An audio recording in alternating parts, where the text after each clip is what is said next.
What's up, my friend? And welcome back to another episode. In this one, we're going to be talking about gas. That's right, you heard it. I said it. We're going to be talking about gas. Now, what you may or may not know, that in Astroneer, there's about 6 different type of gases that you're going to need when you want to fashion the higher level of elements that are, I guess you can say, combined in the chemistry lab. So what I want to do here for this one is just to provide my little tip and to help you out and determine, okay, well, what machine is needed to get these gases, which place that, I believe is best to get them, and how I've decided to actually power these units, so that you can actually start like pulling these gases out of the atmosphere, so to speak. But before we get started on that, we need to go on a little trip and change locations.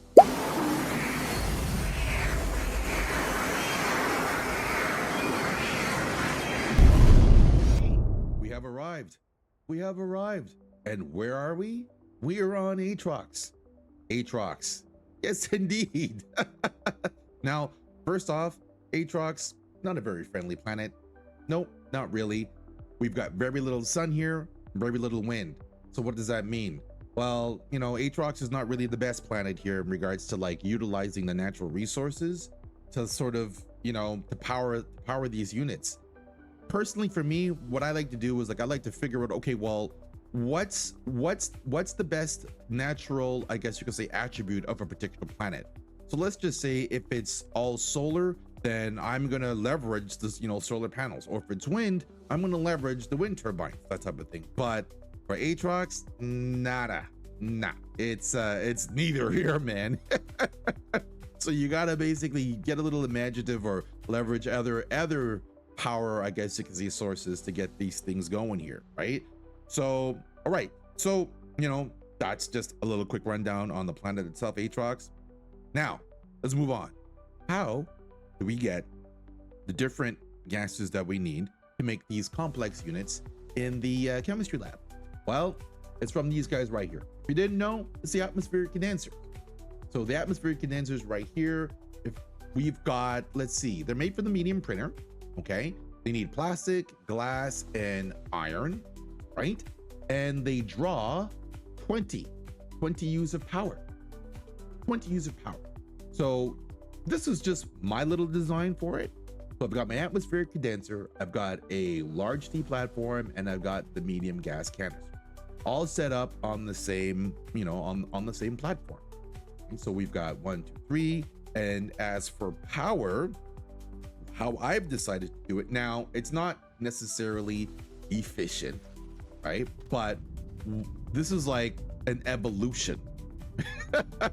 Because my original design actually had, in the front here, instead of these just being here, I actually had, these 2 TRTGs, because, I wanted to provide a renewable energy source that wasn't going to get drained. Because if you use batteries, well, the batteries, they're not going to last very long. They're just going to get drained. But then once they're drained, how are you recharging them? How are you going to charge them back up, right? So I started off with these, and then then eventually I got RTGs or whatever. Now these batteries are here right now because honestly, I just grabbed this entire stack that was, that was on Silva, that type of thing, and I just put, all the stuff on it. The stack already had the small batteries on it. So the reason why I set this configuration up as a power platform was just honestly a quick and dirty way, just so I could activate that thing over there. So I can activate the gate.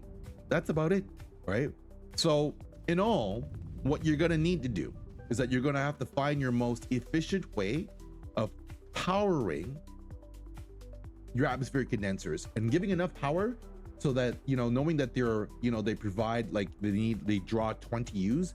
So you need to stack up enough power so that, these guys can run at their max level. You can underpower it if you want, but it's just going to run slower.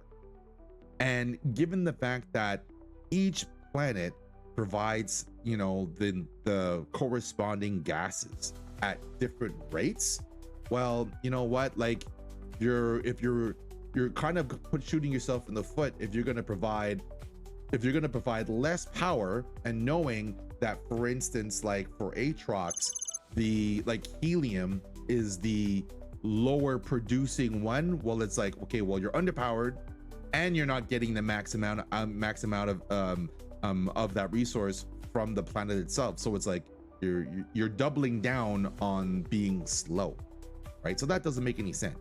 So, you know, you might as well provide enough power so you can max out the per cycle usage as much as you can, right? That type of thing. So, you know, that's like pretty much the quick description of what I've done and why I've done it, right, in regards to setup. But then the big question, you know, is why are we here? Why Atrox? Why Atrox? Why? Well, let me tell you. If you look at the resource chart, and if you look carefully, you will notice something. You will notice that out of the 6 elements, 4 of them are available here. 4 of them are available on Atrox: methane, sulfur, nitrogen, and helium. 4 of them are available here. Now, I only have 3 out of the 4, but 4 of them are available here. The other 2, argon and hydrogen, you can get those from Visenya. So, you know, what you could do just to save on, you know, hydrogen, right? Because, you know, it's a little bit, you know, hydrogen's a little bit, you know, a little bit of pain in the ass. You know, you just don't want to like burn your gas, you know, for no reason.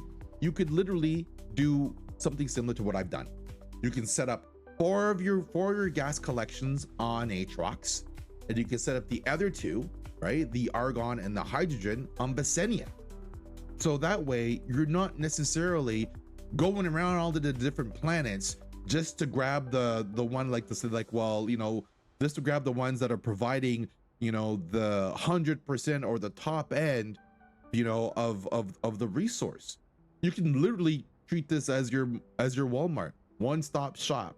So that's kind of, you know, what I wanted to show you in terms of like, well, you know, getting these gases can be a pain in the ass. But if you take note the fact that you can get 4 out of the 6 from this one location, that's going to save you some serious time. That's going to save you some serious time, right? Save you time and fuel, right? That type of thing. So, you know, I honestly, like, I just wanted to show you this, like, you know, because yes, granted, Silva, you can get, you know, 2 gases out of Silva. You can get like nitrogen and hydrogen. Now, you're going to find the way that best works for you in your gameplay. But honestly, if you can get 4 out of the 6 in one spot, why not invest in a little time to do that? Why not invest a little time to do that? And this is just my little tip, my way of maximizing the amount of resources that you know, in this case, the gas, that you can get from one planet, Atrox, and then you can decide how you want to get the other 2. And, you know, Visenya seems to be a pretty good option on that one as well. Right now, turning this back over to you. If you know of a better design, you got to tell me. If you have a better way of accumulating all these gases, right, while not burning your hydrazine going to the, you know, 5-6 different planets, yeah, you got to tell me that too. So, you know what I mean? Because it's like, remember the golden rule, sharing is caring. So, you know, I'm not about gatekeeping here, right? So, you know, I just wanted to show you guys this. So comment below and let me know if you have a better way of accumulating or, you know, acquiring these gases that's, you know, perhaps way more efficient than my setup, because I need to get on board with that if that's the case, right? So, but that's it. That's all, folks. That's it. That's all. I hope this was informative, you know, maybe even slightly entertaining, that type of thing. So yeah, man, all I gotta say is that for this one, that's it. So until the next time, be good, be safe, and I'll see you in the future. Peace out.